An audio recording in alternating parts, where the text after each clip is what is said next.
할렐루야. 잠시 기도하고 하나님의 말씀을 나누길 원합니다. 하나님 우리 아버지 감사합니다. 어지럽고 혼란한 세상 가운데서도 저희들 은혜로 지켜주심을 깨닫게 하여 주시고 또 나아가서 우리에게 하나님이 소원과 부르심과 약속이 있음을, 큰 축복이 있음을 저희들 잊지 않고 살아갈 수 있도록 저희들에게 믿음을 더하시고 또 새롭게 하여 주시옵소서. 세상의 절망과 또 낙심과 또 상처 가운데 매여서 또 분열과 또 외로움 가운데 쌓여서 하나님을 잊어버리지 않도록 늘 도와주시고 하나님의 공동체와 또 하나님의 나라와 약속과 또 비전을 바라보고 살아갈 수 있도록 도와주시옵소서. 교회를 위해, 이웃을 위해, 또 아버지 하나님의 형제 자매들을 위해 기도하는 저희들 다 될 수 있도록 축복하여 주옵소서. 예수 그리스도의 이름으로 기도하옵나이다. 아멘. 오늘 함께 은혜 나누실 하나님의 말씀은 민수기 20장 14절에서 21절 교독하도록 하겠습니다. 모세가 가데스에서 에돔 왕에게 사신을 보내며 이르되 당신의 형제 이스라엘의 말에 우리가 당한 모든 고난을 당신도 아시거니와 우리 조상들이 애굽으로 내려갔으므로 우리가 애굽에 오래 거주하였고 애굽인이 우리 조상들과 우리를 함께하였으므로 우리가 여호와께 부르짖었더니 우리 소리를 들으셨고 천사를 보내사 우리를 애굽에서 인도하여 내셨나이다. 이제 우리가 당신의 변방 모퉁이 한 성읍 가데스에 있사오니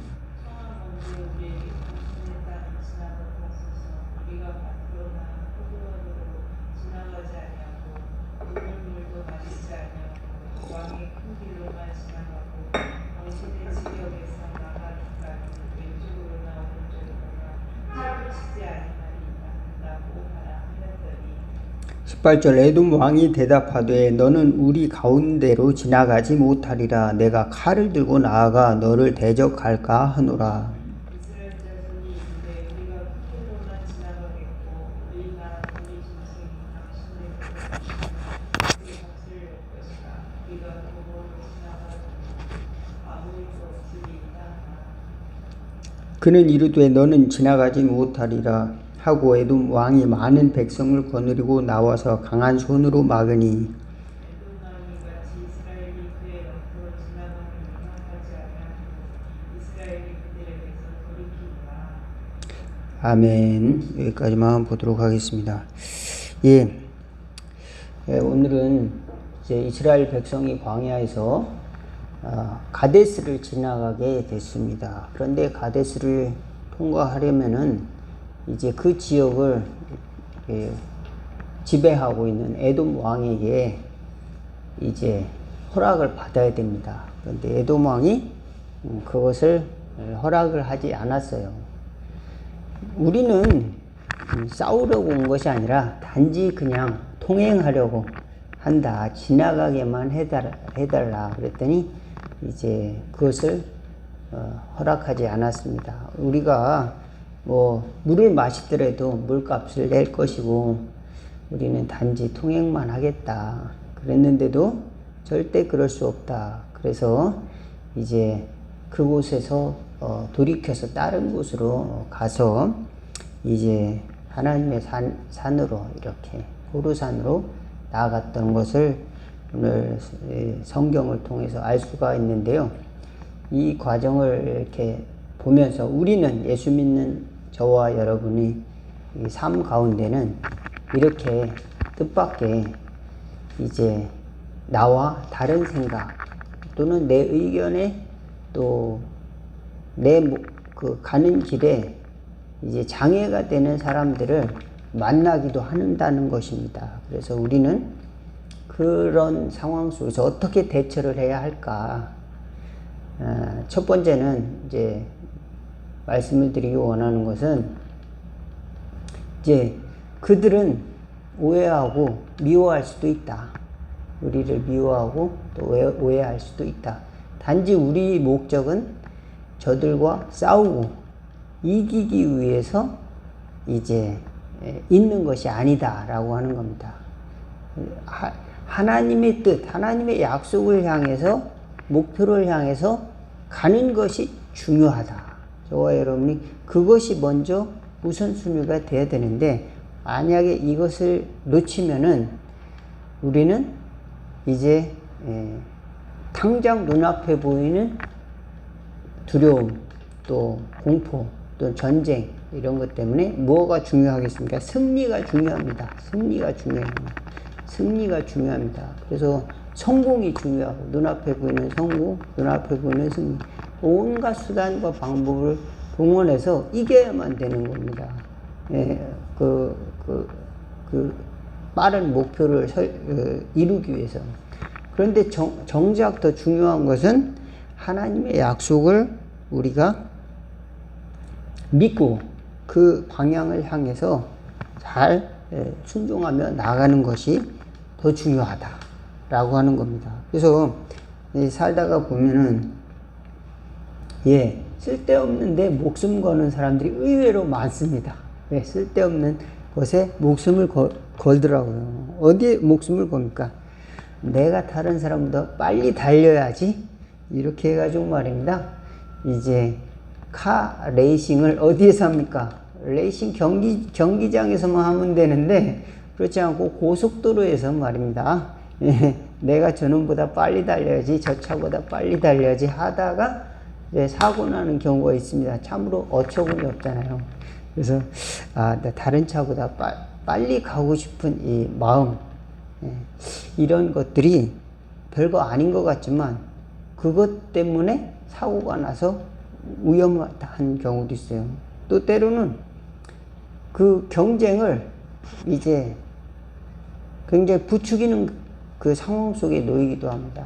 야, 너는 싸움에서 이겨야만 돼. 여기서 살아남는 자만이 너는 세상에서 승리자가 되는 거야. 그래서 이제 협동이라든지 또는 수용이라든지 이런 것보다도, 또 창의적인 것이라든지 이런 것보다도 어떻게 해서든 이겨야 되는 경쟁 속으로 자신을 몰아가는 경우도 있습니다. 그러다 보면은 나와 만나는 이웃들이 다 경쟁자이고 적이 되기도 하는 겁니다. 근데 우리 진정한 목표는 뭡니까? 우리의 진정한 목표는 하나님이 우리에게 주신 약속을 받느냐, 하나님이 나에게 주신 약속의 땅을 가느냐 하는 것이 이스라엘 백성들의 진정한 목표고, 우리가 사는 인생의 가장 최고의 목표는 무엇일까요? 그것은 영원한 생명이고 우리 영원히 구원받는 것 아니겠습니까? 그런데 많은 사람들은 이것까지 미처 생각하지 못하고 단기적으로 이제 생각하기 때문에 사람들이 이제 요구하는 것, 그런데 우리가 쉽게 노출되어서 사람들의 그 가운데서 살아남기 위해서 살다가 보니까 그 속에서 가르쳐준 잘못된 교리, 잘못된 그런 가정들을 진리인 것처럼 받아들일 때가 많이 있어요. 교회도 많이 그런 것들이 들어오잖아요. 그래서 여러분 어떻습니까? 하나님이 창조한 세계는 어마어마하잖아요. 하나님이 창조한 세계는 어마어마합니다. 그래서 우리 믿음은 대단한 거잖아요. 무엇을 주고도 믿음과 바꿀 수 없는 것이 하나님이 주신 귀한 그 구원의 믿음인데, 그런 믿음마저도 너는 1,000원짜리 믿음이야, 너는 100만원짜리 믿음이야, 이렇게 돈으로 환산하기도 하고, 또 어떤 사람 그런 가치관들이 어떻게 형성되느냐, 그것은 말씀을 드리자면은 이 자본주의 세상 속에 그대로 노출돼서 살아가고 있기 때문에 그런 방향대로 우리도 습관적으로 그렇게 생각을 하는 겁니다. 하나님과도 거래로 생각을 하는, 하나님, 내가 하나님께 100만원을 드렸으니까 하나님 반드시 2배로 축복해 주십시오. 100배로 축복해 주십시오. 하나님과 거래를 하는 겁니다. 트랜잭션, 거래 장부. 하나님과 그 거래로 이렇게 거래적인 관계, 하나님의 약속을 그런 이제 인간적인 거래로 이제 잘못 오해하는 경우도 있다. 그러다 보니까 하나님께 따지는 거죠. 왜 나는 이렇게 했는데 하나님 왜 내 방식대로 사랑을 안 해줘? 하나님 진짜 하나님 아니야. 이건 아니지 하면서 하나님께 따지는 사람들이 왜 없겠습니까? 왜냐면 사람들이 이런 논리 속에 갇혀 있기 때문에 그렇습니다. 어떤 논리 속에 갇혀 있습니까? 내가 잘 했으니까 너희도 잘 해줘야지. 안 그러면은 이제 뭡니까? 인정을 할 수가 없다. 이렇게 되는 거죠. 그래서 우리는 그렇기 때문에 신앙 안에서는 무엇이 필요한가? 하나님이 우리에게 놀라운 것을 주셨다. 축복을 주시고 구원의 사랑을 값없이 주셨다. 누구를 말미암아서? 예수님으로 말미암아서. 이것이 전제가 돼야 되는데 그것이 눈 깜빡하는 사이에 핵 바뀌어가지고 야 우리가 열심히 해야만이 하나님이 사랑을 주는 거 아니냐. 그 다음에 하나님의 사랑도 예수님이 그 대가가 있었다. 그러니까 우리도 대가를 지불해야 된다. 그래서 대가 지불이란 용어를 쓰잖아요. 기독교에서, 교회 단체에서. 그 다음에 또 뭐가 있습니까? 시간은 돈이다. 또 그런 말도 쓰지 않습니까? 그 다음에 세상에는 공짜가 없다. 이렇게 또 하는 말을 대해서 많은 사람들이 이해를 합니다. 그렇지. 그렇지. 노력한 대로 받는 것이 심은 대로 거두지. 이렇게 이제 이해를 하고 또 성경에도 그런 구절을 찾으라면 얼마든지 찾겠죠. 그렇지만 더 근본적으로 우리가 하나님 앞에서 누려야 될 축복은 무엇인가를 이제 파고 들어가면은 하나님의 거저 주시는 사랑을 내가 받아야 되는 존재라는 겁니다. 우리는 죽을 수밖에 없는 존재인데 죽을 수밖에 없는 존재를 사랑해 주신 것은 우리가 어떤 행위를 해가지고 무엇을 업적을 이루고 승리를 해서 또는 하나님께 그 대가를 내가 무엇인가를 지불했기 때문에 하나님이 사랑해 주신 것이 아니고 하나님이 스스로가 먼저 우리에게 사랑을 베풀어 주셨다는 것을 이제 성경은 미리 말씀을 하고 있지 않습니까? 로마서 5장 8절에 우리가 아직 죄인 되었을 때 그리스도께서 우리를 위하여 죽으심으로 하나님이 우리에 대한 자기의 사랑을 확증하셨느니라. 그래서 하나님의 자기의 사랑을 우리는 이해를 할 수가 없는 거예요. 왜 이해를 할 수가 없을까요? 아니 내가 하나님께 드린 것도 없는데 어떻게 하나님이 나를 사랑하지? 그러니까 받을 수 있는 준비가 돼 있지 않는 거예요. 하나님의 사랑을. 그래서 언제 그럼 준비가 되느냐? 내가 아무것도 할 수 없다는 절박한 그런 상태에 이제 있는 자기 자신을 깨달았을 때 내가 이게 할 수 있는 거는 아무것도 없구나.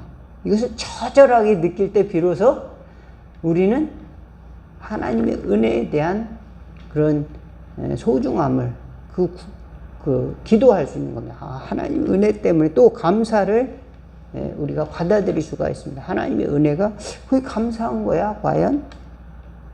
내가 이렇게 했기 때문에 주신 것이고 또 안 했으면 당연히 내가 노력했기 때문에 하나님이 축복해 주신 거고 또 내가 노력을 안 했기 때문에 하나님은 나에게 이런 벌을 내리시는 거지. 이렇게 생각을 쉽게 할 수가 있단 말입니다. 그렇지만 그보다 더 근본적으로는 하나님이 우리에게 축복을 약속해 주셨고 구원을 약속해 주셨고 사랑을 주시는 존재다. 그리고 우리는 사랑을 받는 존재다. 또 사랑을 하는 존재다. 라고 하는 것을 우리는 먼저 이제 이 면역력을 가지고 있어야 되는데 그것을 가지고 있지 않고 우리는 사랑을 그렇지 않고 무엇인가를 하나님의 뜻을 생각하려다 보니까 내가 거절당하는 것, 그럼에도 불구하고 사랑을 줄 수 있지를 안 합니다. 왜 그럴까요? 야, 네가 나를 공격하는데 내가 너를 사랑할 이유가 뭐가 있어? 이렇게 되는 거예요. 네가 나를 핍박하는데 내가 너를 사랑할 이유가 뭐가 있어? 네, 이렇게 되는 거죠. 우리가 하나님을 이해하는 그 방식은 바로 이것, 거래적인 방식으로 하나님을 이해한다고 하면은 우리가 하나님을 이제 제한적으로 이해하는 것이다. 내가 하나님께 100원을 냈으니 하나님은 반드시 200원을 나에게 주어야 된다. 이렇게 우리가 생각을 하고 살아가기도 하고, 좀 이제 기복신앙적이기도 하고, 또는 이제 미신적인 것도 하죠. 또 다른 신앙인들도 보면은 우리 신께 최대한 이제 아부를 많이 해가지고 뇌물을 많이 들여서 신이 우리를 이제 노여움에서 해방하고 또 우리를 축복하게 해주십시오. 이런 인간의 그 연약한 마음들을 많은 사람들이 가지고 있다는 겁니다. 근데 하나님을 우리 기독교 신앙은 그렇게 하나님을 말하고 있지 않다. 하나님은 우리에게 구원이라고 하는 어마어마한 선물을 주시길 원하셔서 그 스스로가 인간의 몸으로 오셔서 희생을 하셨다. 그것은 근본적인 하나님의 속성이고, 또 우리는 그것을 잘 깨닫지 못하다. 이 빛이 어둠에 비출 때 어둠이 그것을 깨닫지 못하더라. 그러니까 우리는 사랑받을 그 준비가 되지 못한 것이죠. 그래서 누군가 나를 사랑한다고 했을 때 우리는 왜 사랑하지? 내가 해준 것도 없는데? 그리고 쓱 지나가고, 또 내가 누군가를 사랑하려고 할 때는 내가 너를 위해서 이렇게 했어. 그러니까 너도 사랑을 줘. 그런데 그 사람은 꼭 그것을 그대로 갚지를 않아요. 그죠? 그러다 보면 또 그 만남이 쉽게 이루어지지 않아서 또 지나가. 그러다 보면 우리 관계들이, 그런 거래적인 관계가 이제 그런 조건을 통해서 이제 만나기로 이렇게 사람들이 조건화되는 거죠. 그러다 보니까 또 그게 부합하지 않으면 또 그게 이루어지지 못하는, 또 그 관계가 망가지는 그런 삶을 살아가고 있는. 그러나 하나님의 사랑은 그것이 그렇지 않다. 우리가 이제 하나님은 본성상 인간이 이제 그대로 놔두면은 이 제멋대로 살 인간이라는 걸 알기 때문에, 그래서 지옥에 갈 인간이라는 걸 알기 때문에 스스로 구원의 그 밧줄을 잡고 올라올 수 없는 그런 존재라는 걸 알기 때문에 예수님께서 내려오셔서 구원의 사다리가 되어주셨다라고 하는 사실을 저와 여러분이 반드시 믿으시기를 주의 이름으로 축원을 드리겠습니다.